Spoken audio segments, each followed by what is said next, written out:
Hello दोस्तों, आज की कहानी कसूरवार। अंकित दौड़ता हुआ आया।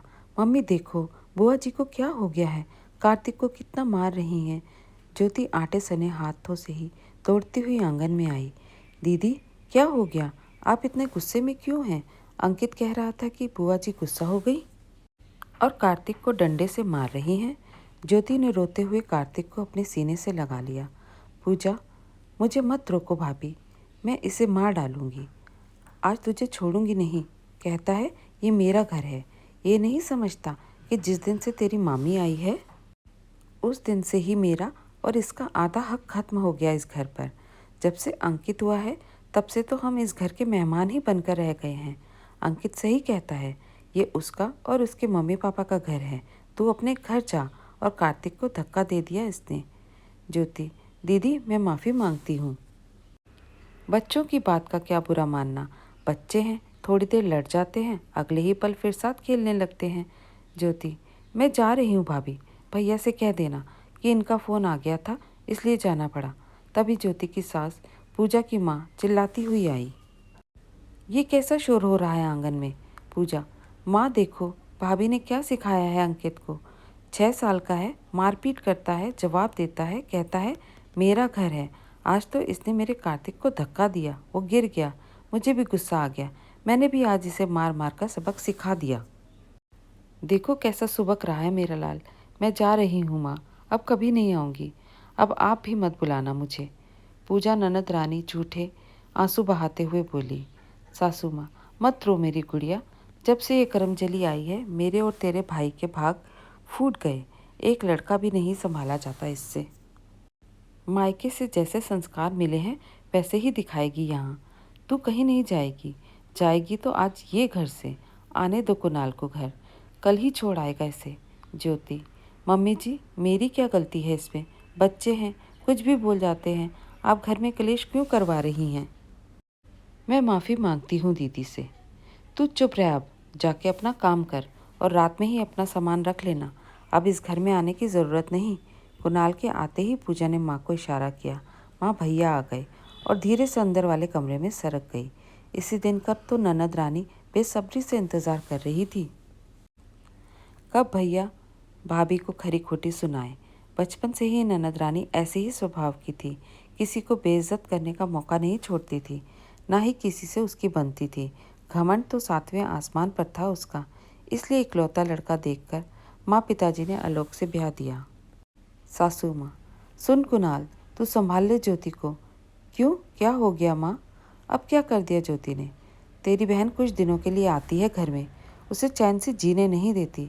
हमेशा रसोई से बर्तन पटकने की आवाज़ आती रहती है, जैसे सारा गुस्सा हम माँ बेटी पर ही निकाल रही हो। खाने भी ऐसे नाक मुंह बना कर देती है जैसे हम इसके दुश्मन हों। रोटी भी पूछ कर बनाती है कि कितने खाओगे आप लोग। आज तो हद ही कर दी इसने। फिर पूरा किस्सा सासू माँ ने नमक मिर्च लगाकर बताया। कुणाल, अच्छा ऐसी बात है माँ, आज तो मैं फैसला करके रहूँगा इसका। कुणाल ने जोर से ज्योति को आवाज़ लगाई। दोनों माँ बेटी के मन में लड्डू फूट रहे थे। ज्योति दौड़ती हुई सकपकाती हुई आई, चुपचाप से नीचे मुंह करके खड़ी हो गई। कुणाल, ज्योति ये माँ क्या बोल रही हैं? और माँ, क्या बोला आपने? ज्योति रोटी घिनकर बनाती है। क्या आप नहीं जानती वो क्यों ऐसा करती है? आप ही उस पर चिल्लाती आई हैं। जब भी एक रोटी भी ज़्यादा बन जाती है, बेचारी कई दिनों से तो आपको न पता चले बासी रोटी छिपा कर रख देती है। कितनी बार मैंने चुपके से खाते हुए देखा है इसे। पूछो तो कहती है अन्न का अपमान होता है। आपको पता है अंकित के पेपर चल रहे हैं। मेरे पास तो टाइम होता नहीं इसे पढ़ाने का। ज्योति ही इसका सब देखती है। क्या कहा आपने? नाक मुंह बनाकर खाना देती है। जब भी आप लोगों को रोटी देने आती है तो आप लोग इसी की बुराई कर रहे होते हो और उसके आते ही चुप हो जाते हो। क्या उसे पता नहीं चलता?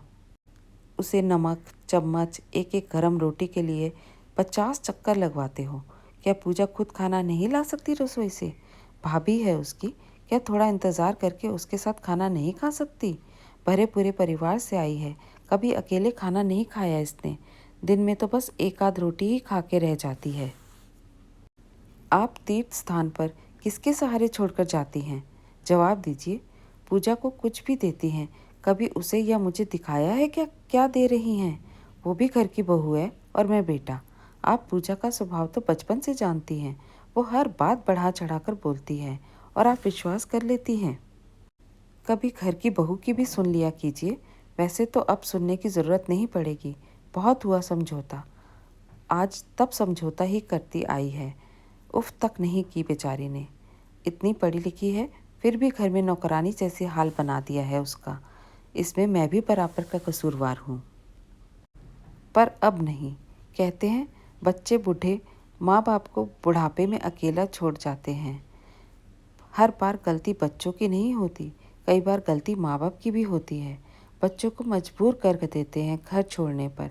समझौता दोनों तरफ से होता है। आपकी सियानी बेटी है ना, घर के सारे काम करने के लिए। ज्योति अपने पति के इस बदले रूप को निहारती ही रह गई। उसके आंसू रुकने का नाम नहीं ले रहे थे। आज उससे उसके समझौते का फल मिल चुका था। ज्योति और कुणाल घर छोड़कर किराए के मकान में रहने लगे। आते हैं घर भी कभी कभी तीज त्योहारों पर। धन्यवाद दोस्तों।